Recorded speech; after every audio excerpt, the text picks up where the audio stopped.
एक दिन भी जेल के अंदर मैंने कुरान पढ़ाना बंद नहीं किया था।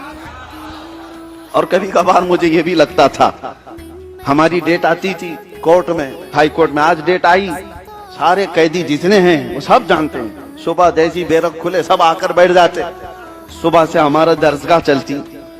कुछ ऐसे कैदी थे जिनको एक आयत पढ़ाने के लिए 40-40 बार रिपीट करना पड़ता।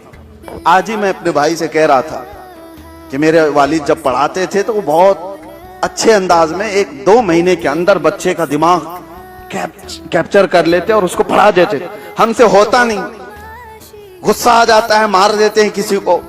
इसी बात पर मैं कहा, जेल के अंदर एक बार का इत्तेफाक ऐसा है कि मैं पढ़ा रहा हूं, अब वो कैदी अब छूट भी गए, सुन रहे होंगे, पढ़ा रहा हूं। एक दिन ऐसा हुआ कि एक हिंदू लड़का है, सब साथ में रहते थे, और वो लोटा हाथ में लिए जा रहा है, मैं अंदर बैठा हूं और वो गुनगुनाते हुए जा रहा है, अम्मा यतसाअलून।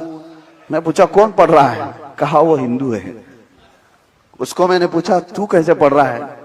कहा आप जो बैरक में बैठ करके उसको इतना पढ़ाते हैं वो सुन सुन के वैसे याद हो गया। यह हकीकी बात कह रहा हूं, एक दिन भी हमने नागा नहीं किया। और शायद इस वजह से जब डेट आती थी सारे लोगों की निगाहें और सारे लोगों के कान खड़े रहते थे, क्या फैसला आ रहा है, क्या सुनने में आ रहा है, क्या न्यूज आएगी।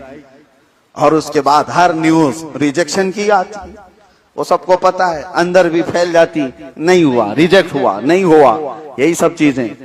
एक बड़े साहब थे बुजुर्ग वहां पर, उन्होंने भी मुझसे कुरान पढ़ा।